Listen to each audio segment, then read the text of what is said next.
quarterback is all about connections, who you could touch, because you're the leader of the team. You're the most important position in all of sports.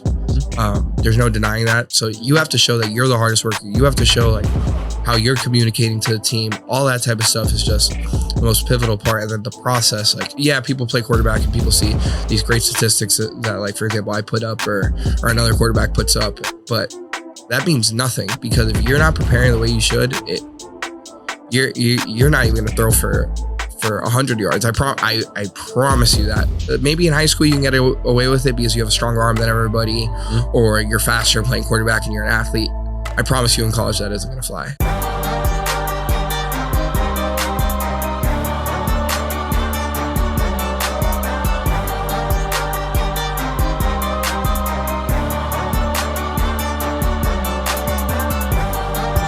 To episode 10 of 31 Vision podcast. So without further ado, why don't you introduce yourself? So my name is Nico Caseres. I'm from Miami, Florida, and I'm a biomedical engineering major at the Catholic University of America, or Catholic University, and I also play quarterback at Catholic.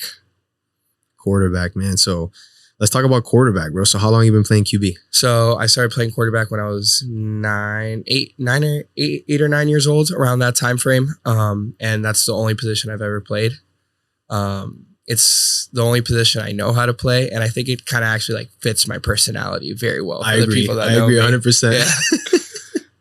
So coming up, did you play other sports, or it was all football for you? No. So football was actually the second sport I ever played. So I played soccer. So to start off, that was like the biggest sport for my mom and I, like travel soccer, ODP, which is Olympic Development Program, school soccer. That was like all I knew kind of was soccer. And then I got into football because one day I was actually at soccer practice, and all my friends were playing football. And like in elementary school, you have like football season, then you have soccer season, and then you go back to football, or you go back to basketball, or it's whatever. It's all seasonal. Yeah, it all differentiates, as people would say. So I got into football because my friends were all playing football and I was still like in soccer, and I was like, let me give this thing a try. So Coach Rudy and Coach Johan were the coaches. Nice. And they were the ones that got me into it. I started playing flag when I was 9 years old. I eventually grew in a tackle, of course, now. When I was 10 or 11 years old, I started playing in 5th grade at Gulliver,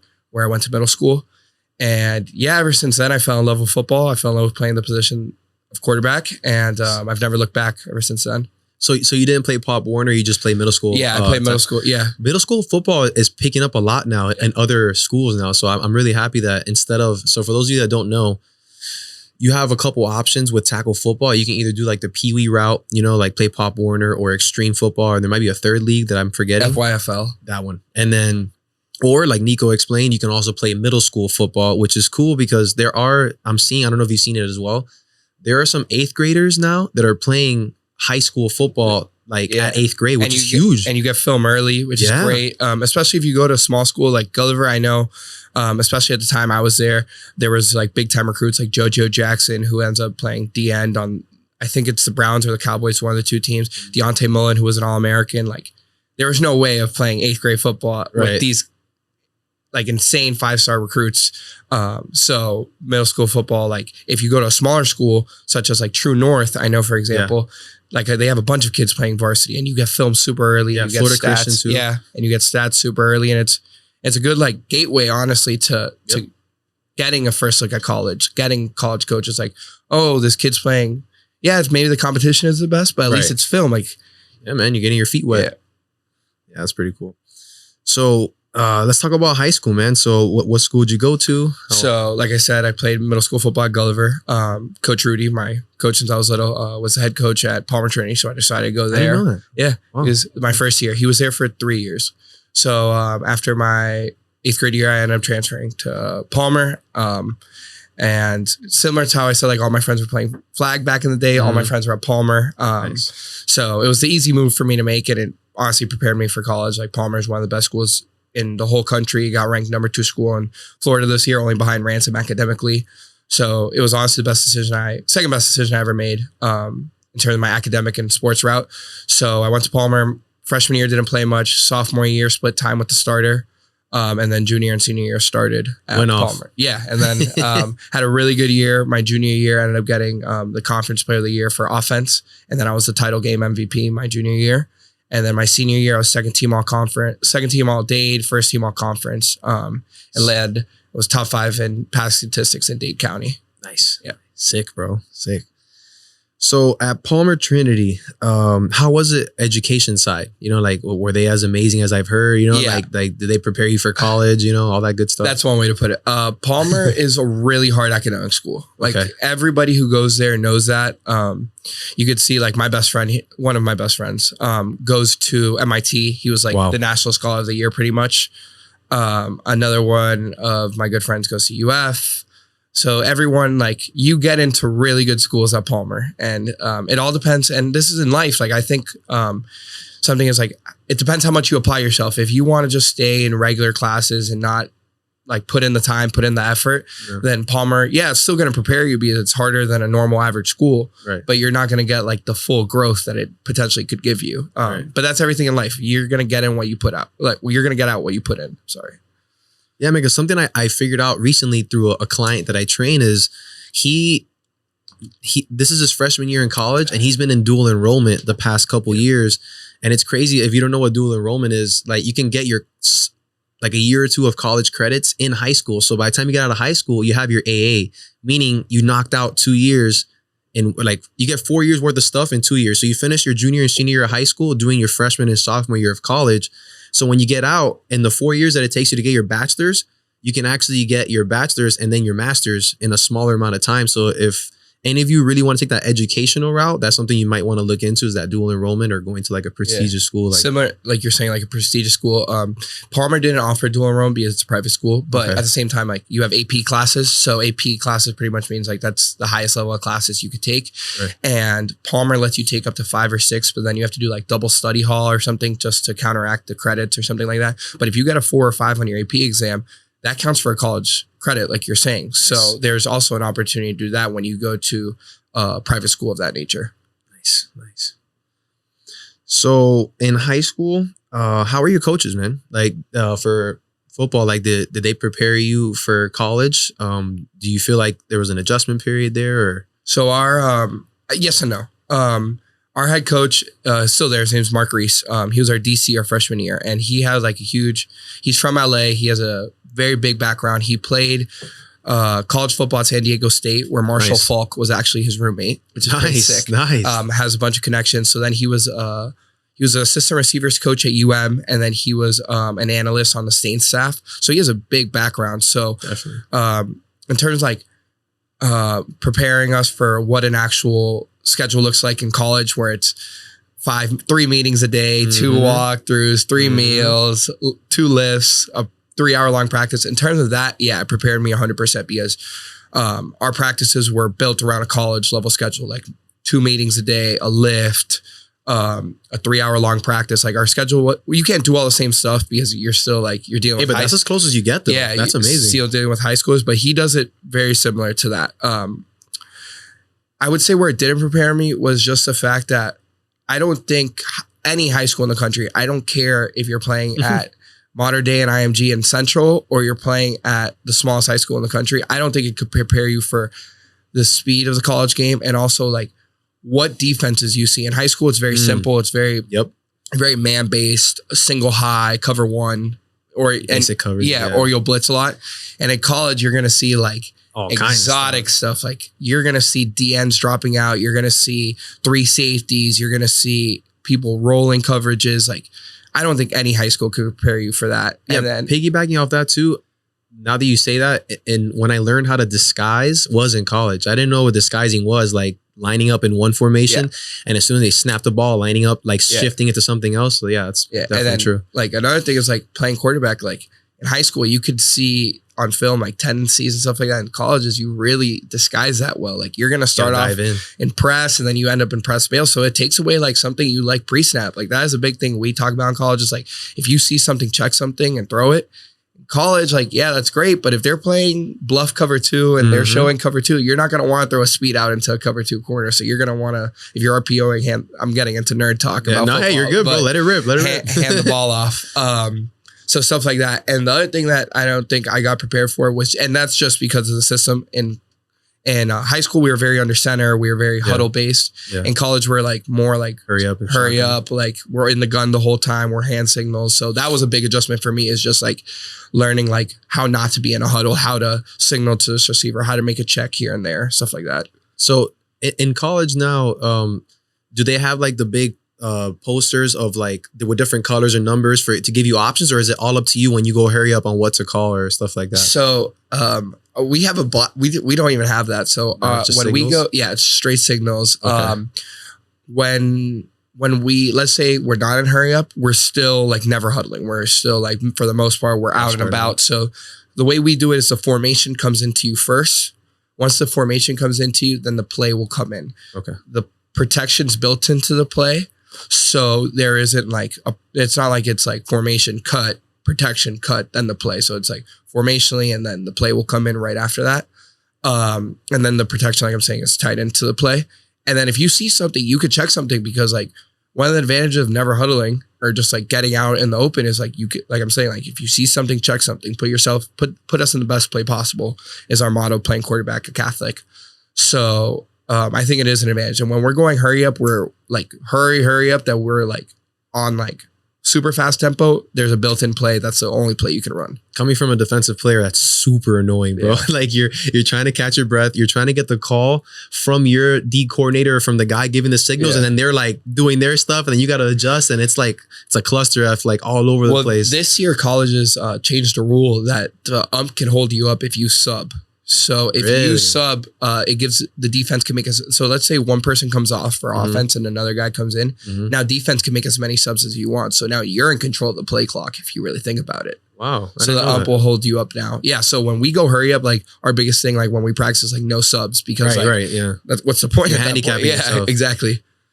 Damn, that's really cool, man. So for you high school quarterbacks, man, this is already off to a great start, man. There's a lot you can learn from here. So in high school, you were talking about, you were splitting time your sophomore year.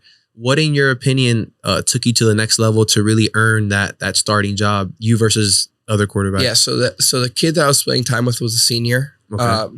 He was really good. I mean, it's hard to take a senior spot too. So he ended up playing at Rochester, which is another Division III school, but he ended up going there to play DB.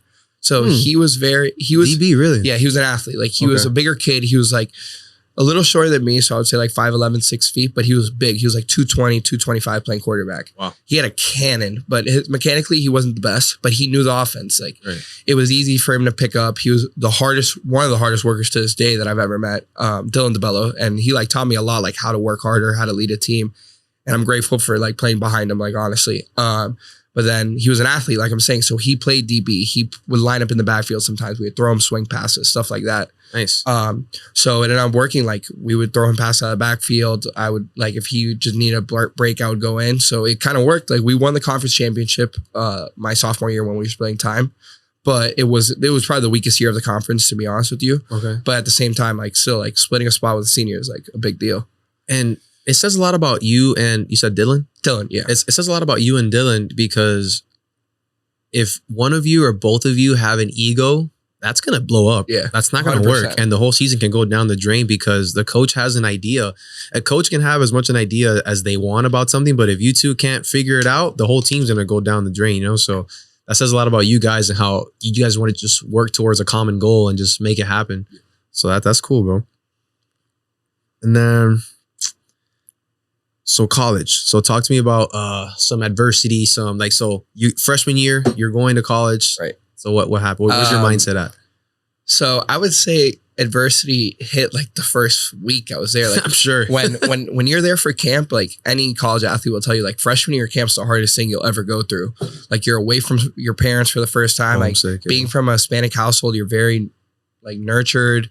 So getting away was like a culture shock for me. Mm-hmm. So like camp was hard. Learning a new system was hard. Meeting a bunch of new guys from Lord knows where. Like I can tell you, like Long Island, Doylestown, Pennsylvania, like places that some people, like 3 of my close friends are from Doylestown, Pennsylvania. I didn't know what Doylestown, Pennsylvania was until I got to Catholic. Montgomery County, Maryland, like just like all these different people. And that's why, like, we'll talk about it later, but college is so amazing for that reason. But yeah, being homesick was like, that was the hardest, like not the hardest thing at that point I had to ever go through, but it was like, to me, that was like, wow, like I'm in a new place. Like, yeah, you're expected to mentally lock in, but like emotionally, you're going through other things, but then you got to step on the field, strap your cleats on and be like, all right, I got to perform and spot. And it hurt me. Like I was on scout team my freshman year, like and my whole thing was just like, get better. Like that's my biggest thing. Like learn from this. Like, and I think being homesick, like really, like I couldn't learn the offense. Like I didn't understand the offense my freshman year.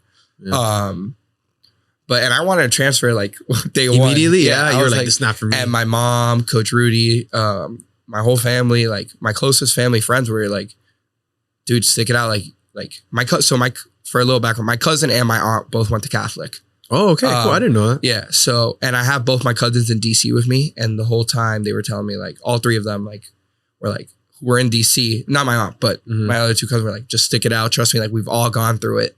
Right. And I was like, no, like I don't like it here. Like I want to go back home. Is it a small school? Yeah, it's a small school. So like all the athletes like now hang out with you. Obviously I didn't know this as a freshman. And it was the best decision I ever made. Like that second best decision in my life was going to Palmer for high school. The best decision in my life was going to Catholic for college. That's awesome, man. Yeah, because what a lot of people don't know, even if you do travel as a teenager, as a kid, that feeling of having to leave the nests and then you're in this comfort, right? You're leaving your friends. If you have a girlfriend at the time, every relationship you've ever had, gone, poof. Yeah. You know what I'm saying? And you won't come back to that till like winter break, like right now. So for you to have to check in, and did you go early? Like for camp? Yeah, right? But the summer? The thing that like, you've mentioned like your friends, your family, like that you have here, but what ended up like making me stay to Catholic, to be honest with you, bi-week my freshman year I came back because I was like, I'm super homesick, like I want to go home. Mm-hmm. But you come back to Miami and it's not the same Miami that you once knew. It's not like all your friends are here. It's not like people start growing up. Yeah, it's not like you're just gonna go to going to high school is like you're going to like, I'm not gonna say daycare, but it's like it's kind of like a glorified daycare. You're going to hang out with all your friends for the whole day, and you just so happen to have 45 or hour-long classes that your friends are in. Right. Like, it's not that anymore. It's like all your friends aren't here. Your friends that are here are in college. So like when I was on bye week, I was like, holy crap! Like I think I have to stay. Like this isn't the Miami I know. Right. It was an eye opener, huh? Yeah. That was the biggest eye opener to me. That like my freshman year was. Stick it out. Like this isn't, you don't want to come back to this. Like what are you going to do here? Go to FIU and stay in the same bubble? Like, no, like expand your horizons, like expand the people you knew. It's not what you know, it's who you know. So you never know. And that's huge. And that's what I decided to do. And it's paid off a lot. So going into, education side, you've covered it a little bit. So did you feel any kind of hiccup or adjustment period going from Palmer to Christian? No, to Catholic. Catholic, sorry. Yeah. So my freshman year, I ended my first semester with a 3.3. Nice. And then COVID hit, and then it like screwed everything up. But I still ended like my second semester with 3.8. Nice. So I didn't feel like anything. And it's not like I'm taking easy class. Like I was a pre-med major, and now I'm biomedical engineering major. So like I was taking hard classes, man. And no, I didn't feel like a single, like I thought Palmer prepared me like academically for everything. Like I thought I could go like, yeah, there's going to be your MITs, your Harvards there's nothing that could prepare you for that. Like a whole other. Yeah, exactly. But like a really good academic school like Catholic, Palmer prepared me for that really well. So for those of you that are a little younger and you might be like in 8th grade, or parents that are listening that are trying to decide where to place your student athlete, your kid, maybe that should take into account, like for example, for me, like I went to a public school and then I had to, like, it was a big culture shock. Besides being homesick, like for me, I had to learn how to be a student my freshman and sophomore year, like I had to learn how to write papers, how to cite things, how not to plagiarize, like bro, there was so many things. And I'm like, oh my God, bro, I'm going to fail everything. You know what I'm saying? And that's why I had a bad GPA. Cause like you said, you have to apply yourself though. Yeah. I've thought, cause at Palmer Trinity, you were like, they made you do things. You're like, yo, you got to meet this bar. I didn't go to class. You know what I'm saying? Since I was an athlete, my grades were kind of given to me. So even though in the moment that feels real comfortable, real nice and warm, but then life is going to punch you in the face when you go to your freshman year of college. You're like, yo, we don't care if you play football. You still have to get your GPA. Like we don't care like what you're doing beforehand. So for those of you that, thinking about what school to go to, definitely take the educational side to it. Because look, Nico didn't miss a step and he has a great GPA with a hard major. So definitely keep that in mind, guys. So going to college, did you know that was going to be your major and you knew, football and major this and everything? So after a little bit, I decided, the reason I went into bio-pre-med is because, as if any of you guys can't tell already, I love sports. Right. Sports is my first love, will always be my first love, other than my mom, of course. But it's the thing I like. I'm a sports junkie.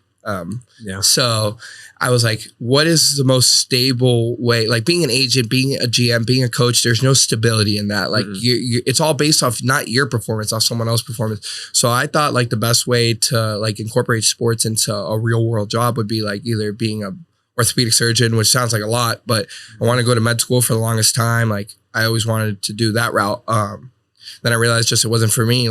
I don't want to start making money when I'm 35 after med school. That's something I don't want to do. Yeah, it's brutal. Especially if you factor in loans and all that stuff, if you need to take out a loan, it's a lot. So I changed my major, hoping that biomedical engineering is still a really good major. And it's not like I'm doing business that everyone does nowadays. I think a business degree to some degree is watered down to a certain extent. Yep. But with biomedical engineering, I can pretty much get into any field that I want because my resume is so broad. Just starting off with that. Nice, man. Yeah, because on average, guys, don't feel bad if you're in college and you're watching this. Don't feel bad if you change your major. On average, people change their major all 2, 3, 4 times, man. So I personally changed it. Was it 3 times? Yeah, I changed it 3 times, man. So don't feel bad, especially that I had to transfer. When you guys, if any of you are thinking about transferring from school to school, definitely look into what credits or if all your credits transfer to another school. Because the reason why it took me 6 years to do 4 years worth of work, I would transfer to another school and I would lose credits. So I put in time and money towards something, going into another situation blind. And I'm like, oh my God, I lost so many credits. So then I had to retake classes just because the educational credentials of that school was different from the school I went to previously. But even changing your major, you're gonna fall behind because you're still there's a track. When you get into college, there's a track. There's a 4-year track that you have to take these many classes. Yep. So you're gonna fall behind no matter what if you change your major. So be very leery of when you go to college, what major you want to get into, for example. Yep. That's great advice. All right. So how do you feel football and soccer, helped you with education? I think that I'm gonna use kind of I've always had a schedule. I think it helps you stay on schedule with yourself. So you're gonna lay out a time of when you have to study. So when you're in college, you have your classes. For example, for us, we have our class. We're a night practice team. So you could be really okay. Most colleges are not most. A good amount are morning practice teams. So we're a night practice team. So our meeting to practice block, you could say, is more or less 5 o'clock till 10 o'clock. I go to more meetings just because I need to, playing quarterback and also being starter. You're the brain, bro. Yeah, you need to know everything that's going on. But then I have my most of my classes are in the morning. So my football and college, especially gives you where you should be doing your homework. You don't want to get home at 10 o'clock at night when you have a 5:30 o'clock lift to be doing work. You need to sleep because believe me, it's gonna catch up to you. So I would do most of my work in the afternoon. So I like to do my work in the afternoon. I find a little classroom in the engineering building and just block out everything. This week for finals, I was in a classroom for about 12 hours, you could say. I got up at 8, got there by 9, and the paper was due at 9 o'clock. I'm a procrastinator, so it took me 11 hours to write. It was a 3,500 word essay. So it was 5 to 6 pages, single spaced.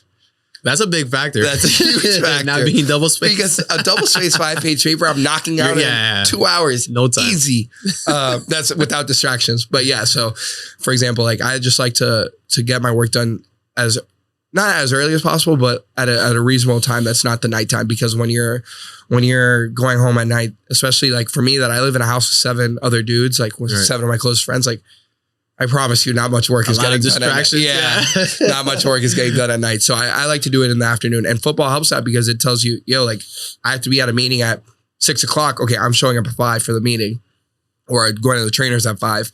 But still, like, it's like, okay, I know I have my 1 to 4:30 block after lunch to just hammer out as much work as possible. Guys, so Nico covered a few good things. So Nico was already accustomed to having a great schedule because he went to a good school and he had a great coach that helped mold the kids to understand what the college standard is and what that schedule is going to look like. So if you go to a public school or a school that may not have as much structure, the best thing you can do for yourself, like Nico was saying, is maybe try to structure your time around school. So like if you understand that you're a student athlete, right, and you have to lift, you have to go to school, you still have to practice. And then I think a big adjustment for myself was film, so I wasn't in the huddle stage. So huddle came out for me when I was in college. You know what I'm saying? Like, so were you guys like just like getting tapes and cutting them up? I didn't watch film at all. I didn't know what I looked like on film. Like the coaches didn't give me anything. So I wasn't able to, that's a whole other story. So now that you have huddle, there is no excuse that you cannot watch film in high school. You know what I'm saying? I had kind of an excuse, but if you have all the tools to make this happen, watch your film, do everything. And it might feel like a pain in the ass, like right now in high school. But if your plan is to be a college student athlete, that's exactly how it's going to be in the next level. So the same way Nico didn't feel much of a difference as far as sports, that's why he's so successful now. So definitely the way you structure your time, the way you organize your life, super important, especially if some of your friends are not playing sports. And like, for example, like you live with 7 other people, it's very easy to get distracted when you're with your friends, So sometimes you're going to need to structure your time and avoid those distractions. Be like, hey, I'll hang out with you guys, at this point after I finish that paper, that's single space, 3,500 words. You know what I'm saying? So definitely organize your time. And then like, I think a big thing playing quarterback is like, I say this all the time, like to play quarterback, you have to love it. Like you have to love the process to it. You could attest to this. Like I'll randomly send you like a play in the middle of the day and be like, yo, what do you think about this? And that's just the type of person I am. Like I love the process. I love football. I love breaking down film. I love like, how could we apply what this team did to our scheme? Like I love it. And you have to play quarterback, because if you don't love that part, then yeah, football pretty much isn't. I'm not going to say football isn't for you. It's going to be a little bit more of a struggle, but I could tell you, quarterback isn't for you. Yeah, no, quarterback is a whole different animal, man, because quarterback, you're playing chess. You know what I'm saying? So if you're a young quarterback right now, you have to understand, like, if you're just reacting to things and you're not really preparing for like pre-snap reads and looking at tendencies, start there. Definitely start on doing your homework, looking at film. And with technology nowadays, there is no excuse. Everything is being recorded nowadays, guys. So if you're a quarterback, definitely do your homework. And even if you're not a quarterback, dive into the film. Even if you're an offensive player, that's a skill player, or if you're a defender, there are a lot of tendencies according to formations and the way people line up. So definitely do your homework, man. You'd be surprised what you can learn and how you can cheat certain things according to how the opposing player lines up, Like I know this year, I think film, honestly, besides quarterback, the biggest position where people have to watch film is offensive line.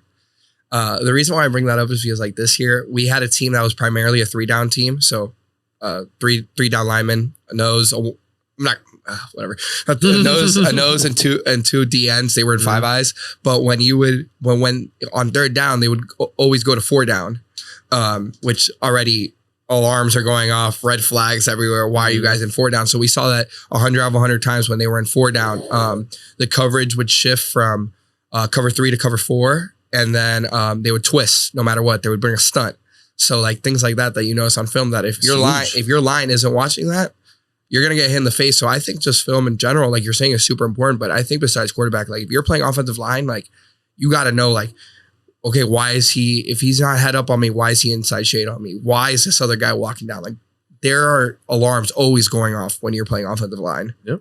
The key is looking for the signs, guys. Don't just react to things. That's the biggest adjustment is, Nico can attest to this, from middle school to high school to college, as everyone gets more athletic and everyone gets bigger and faster and stronger, what sets you apart is above the shoulders. You know what I'm saying? Like your mental approach to the game is just as, if not more important to everything else. You know what I'm saying? You can work out all you want, but if you're not taking a mental approach to the game, you might be a step behind to someone that might not be as athletic as you, but they put the time in the film room, Like there are some players, I'm sure you can attest to this, that people are like, oh, he's always in the right place. Like he's so lucky. It's not luck, man. Like that guy understands film and understands what to cheat on or what like where to be at, you know? So if you can travel in time, right? And talk to your younger self, what would be a couple pieces of advice you might give younger Nico, even though you're already younger? I would say, I'm going to talk from a football perspective here. It's the fact that in high school, I feel like covers are simpler, like in the sense like we talked about earlier, like you're going to get a lot of like basic man looks and stuff like that. I wish I would have taken advantage more of like what a defense looks like pre-snap. I didn't really understand that concept until I got to college because everything was so sterile and everything was so like basic. Like when you're playing college football, it's like when you see something pre-snap, it's like, oh, thank God. Like I don't have to like, dude, the hard part is progressing out a play and running a play. Like that's the hard part. When you're throwing just an out route because the corner is 7 yards off, like that's easy to me now. Easy pick. Yeah, exactly. Like making a check is the easy part to me. So I wish I would have like been able to like, maybe they're playing man here. Let's throw a fade here. It's 2nd and 4. Like, let's see what happens here. Like just take advantage of stuff in real time is what I would say like to myself for football.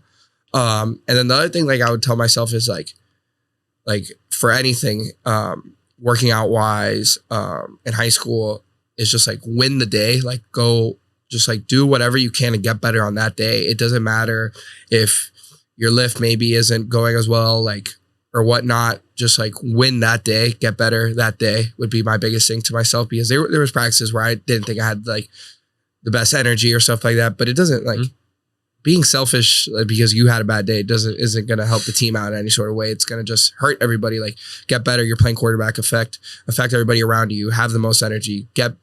When you're getting better, your team is getting better. I think when you're playing quarterback, so just get better every single day. Wow, that was a great one. So something that's getting lost, I would say, because I train kids all day, is everyone wants to be a gamer. Like not nobody, but a large percentage of younger athletes don't understand that you play the way you practice. Yep. So if you're taking practices off, or if you're like, you know what, today I got in a fight with my mom, so I'm just gonna cruise today, whatever. No. You know, like you have to take a great approach to practice, guys, because the only way you can fine tune yourself is demanding more of yourself, having like chasing that personal excellence. And like Nico said, like him being like that is going to result in other people gravitating towards that and wanting to do the same thing and improve, because the same way positive energy is contagious and you can influence someone to do better, you can also influence someone to be lazier and influence someone to, you know what, I'm going to coast. Lulu's coasting, I'm going to coast too. You know what I'm saying? He's taking a play off, I'm going to take a play off. So just be careful, guys.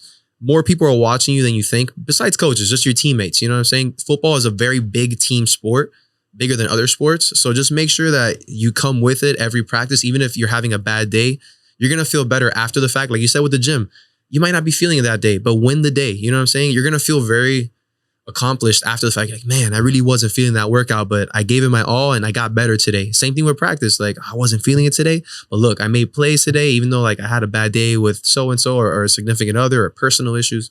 So definitely, guys, attack the day, man. That's a really big one. So I want to go back a little bit because I didn't cover this and I can't believe I took this long to cover this. So let's talk about your college, like the playing time and all that, and how for one reason or another, you weren't, because this guy's a stud, by the way, guys, at quarterback. And for one reason or another, I don't know if it's because of we haven't talked about this. I don't know if it's because of the offensive system you have at Catholic, or like you didn't play for the first 3 years and then someone got hurt or something. Can you walk us through that? Like okay. What happened this year? So you went off I'll give my whole timetable at Catholic. So my freshman year, like I said, I really didn't understand the system very well. I ended up going down to scout team, and then like I would just get better every day. So at Catholic, we have this thing called the Sunday Showcase, where the younger kids who really didn't play much of the game or on scout team would play. And every week I was progressing better and better, to a point where like after the season, like when you go in for your end of season meetings with your coaches, like they were like, we expect like the most of you, we expect you to be ready to play next year, whenever that time is. So we had a kid who was a 3-year starter my freshman year. So he ended up being a 3-year starter when he graduated. Mm-hmm. So my plan was to be kid was Brady Berger, the best kid I ever met in my life, like the hardest worker I've ever met in my life. So I was planning on being Brady's backup. Then COVID hit.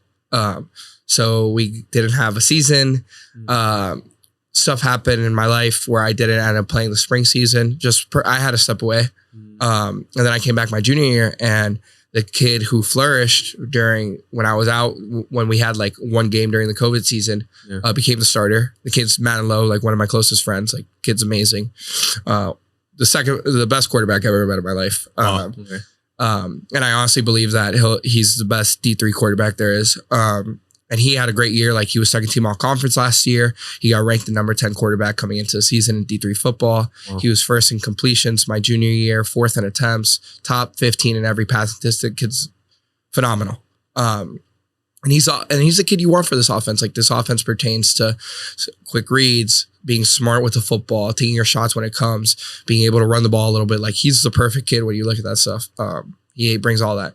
So my senior year this year, first game, he got hit in the elbow, finished the game, adrenaline, the whole nine. Had a great game. He went like 21-26, 200 yards passing and three touchdowns. Like, nice. Continue his like junior year, like how great his junior year was. But his elbow got hit, and he really didn't think it was nothing until the next day he woke up. Like, and he said adrenaline. And he called me and he was like, bro, my elbow hurts like a lot. And I was like, you were fine yesterday. Like, you played a great game. Like, right. You threw 3 tutties. Yeah, he threw this ball down the left sideline. He like checked a fade. They were like showing 2-man pre-snap. So he checked a fade and he like threw this incredible hole shot. Like, one of the best throws I've ever seen in my life. Like below the safety, above the corner, like just right there. Yeah, with perfect amount of touch. I was like, oh my God, like you're fine. Right.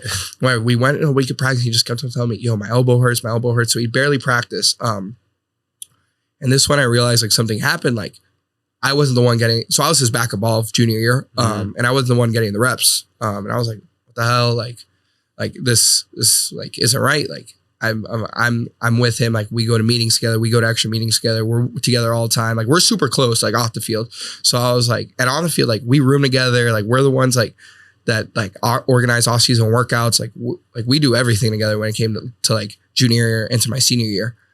And whatever, they decided to play the sophomore kid. His name's John Whalen, a really good kid. Like, kid's a stud. Kid has a huge cannon from North Carolina, the whole nine. And so whatever. So John gets the whole week of playing, and then Madden plays in the game. Like, they were like, okay, your arm's feeling fine. He went through a rigorous like Friday workout. He played in the game. And then he was like, dude, my elbow still doesn't feel right. So next week he went to go get an MRI, and he practiced the whole week because he had just played. They think he's fine. The MRI shows up that he has a complete tear in his UCL. Immediately they rule him out for the year because there's no cartilage left. It was a complete tear. He called me like Friday like morning when he got back to results. He was like, what do I say? And I was like, bro, there's nothing you can say. You can't play. Like, I was like trying to help him out. I was like, all right, maybe if we get a PT to clear you, then you can play the whole night. So John ended up playing.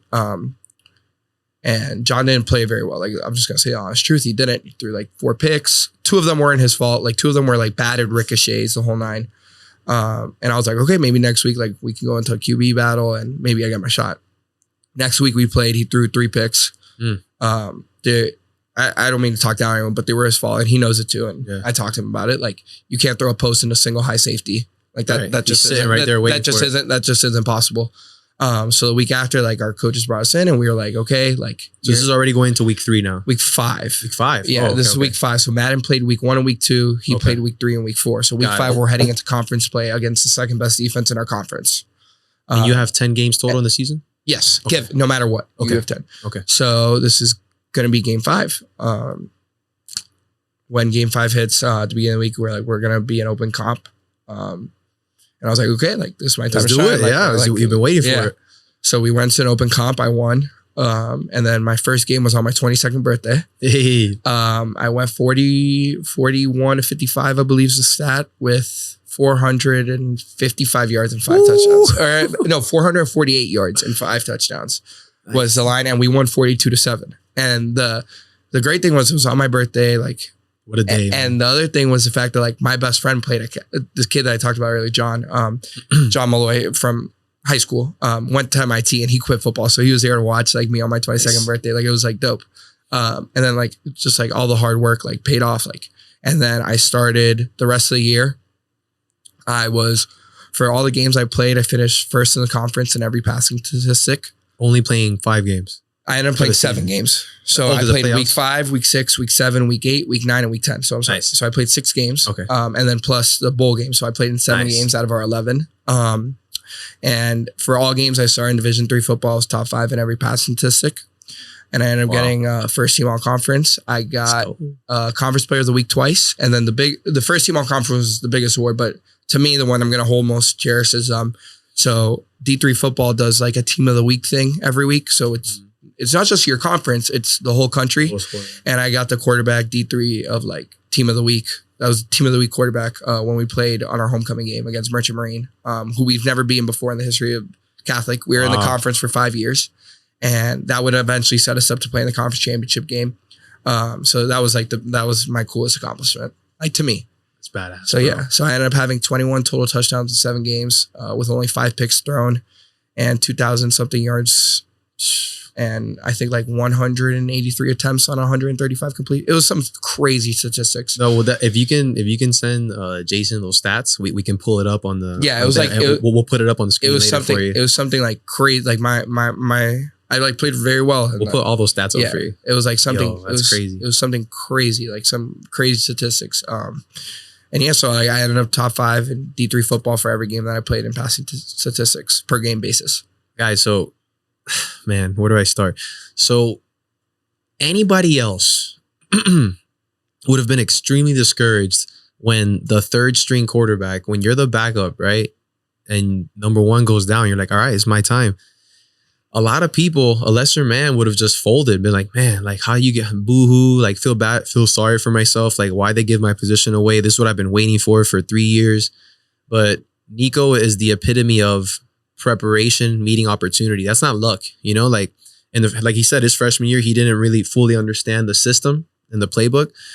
He studied and he waited for his opportunity. And then when his opportunity came, he went crazy and he balled out and he proved to his team, to himself, to his friends that like he is that guy. He can do that. But none of that would have happened if he didn't put in the time behind closed doors. Like anybody watching the game be like, man, this random quarterback, he's really good. They should have started him from the beginning, but it wasn't all pure skill. There was a lot of work that he put in to prepare for that moment. And then not only did he prepare for it, but he seized it and he took it and he ran with it. You know what I'm saying? So you can learn a big lesson in what Nico did and when preparation meets opportunity. It's not luck, man. So definitely, bro, props to you, bro. That's amazing. I remember in the group chat, every time you put your stats, I'm like, let's go. Yeah. This is crazy. You were always supporting me. And that's awesome, man. And it's crazy just because like it's like you're saying, like, it's so easy nowadays, like with the transfer portal and all that stuff, just like quit and leave. But and I guess D3 football is a little different just because like you're not on an athletic scholarship. You're there for like not academics, but you got recruited there. But yeah, a lot of it has to do with academics as well. Right. And it was just like everything just kind of clicked finally. So it was great. It was great. It's amazing, bro. So you guys, a lot of you can learn a lot from adversity, man. I think a lot of athletes, speaking of transferring, like when I was in school, you couldn't just bounce from school to school. Yeah, I'm talking about high school. Yeah. Like now I can be with one school 1 week, bounce to another one and bounce to a third school the third week. So I think dealing with adversity, like there are situations where high school coaches are like really unfair and they abuse their power.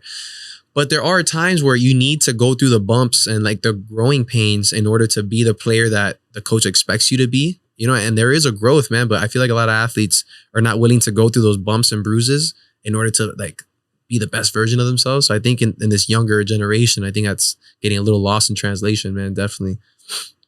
So do you have any advice for any high school athletes right now? Any high school quarterbacks or? Yeah, I mean, I alluded to it earlier. Like when you're playing quarterback, if you're not a football junkie, you're going to suffer. You got to love the process and everything that comes with it. You got to love, like, I love being a leader. Like I told my coach last year, like my junior going into senior year, like I think I'm the best leader on this team. And I still believe it. And now it came to fruition. Like I'm a very outspoken human being. I like to talk a lot. Like, you gotta make connections with people, and playing quarterback is all about connections, who you could touch, because you're the leader of the team. You're the most important position in all of sports. Mm-hmm. There's no denying that. So you have to show that you're the hardest worker. You have to show like how you're communicating to the team. All that type of stuff is just the most pivotal part. And then the process, like going in early for meetings. Obviously in high school it's a little different, but college, going in for meetings, understanding the film you're watching, how other teams beat this coverage, and how does that apply to your team? What are they giving you pre-snap? What run checks can you make? Like, make your life as easy as possible. If they're giving you a soft box, run the ball, like get 4 or 5 yards on first down. Don't shoot yourself in the foot by throwing a 12-yard out on first down from the opposite hash and it goes the other way. Like, don't shoot yourself in the foot. The little stuff, people play quarterback and people see these great statistics that like, for example, I put up or another quarterback puts up, but that means nothing, because if you're not preparing the way you should, you're not even going to throw for 100 yards. I promise you that. Maybe in high school you can get away with it because you have a stronger arm than everybody, or you're faster playing quarterback and you're an athlete. I promise you in college that isn't going to fly. Yep. I wholeheartedly believe that. That's great advice, man. And another piece of advice too, guys. This can apply to any position group, but especially at quarterback. Don't be scared to put in extra time with your receivers and your skill players. If you want to get some timing down with a guy just transferred, or even if it's just the offseason and you want to get all your receivers together and get timing down, you'd be surprised how much that chemistry can play a role in a pivotal moment where, like, let's say Nico's team, he goes hurry up a lot. Nico doesn't have time to go talk to his receiver. How are you going to run this out and up? How are you going to run this post corner? He doesn't have time for that. You're just going to have time to look at each other, make a little check, and that's it. So that chemistry going into the game, putting in that extra time, practicing together is definitely another point that we haven't covered much. So yeah, especially I don't know what exactly the rules are for Division I, but I believe it's the same with D3. Like, your offensive coordinator and your head coach can't be there in off-season workouts. I'm almost positive that's the rule. No, that is, So like, you're the ones organizing throwing sessions. Like, your strength coach isn't going to go out there to go watch you throw. Like, why does your strength coach care? So like you're alluding to, it's just all about that. And then another model we have is, like, especially my OC, like, I'm super close with him. Even before I started, like, he was my OC for 4 years. Like, that's my guy through and through, Coach Driscoll. I can't be more, like, happy how close I am with him.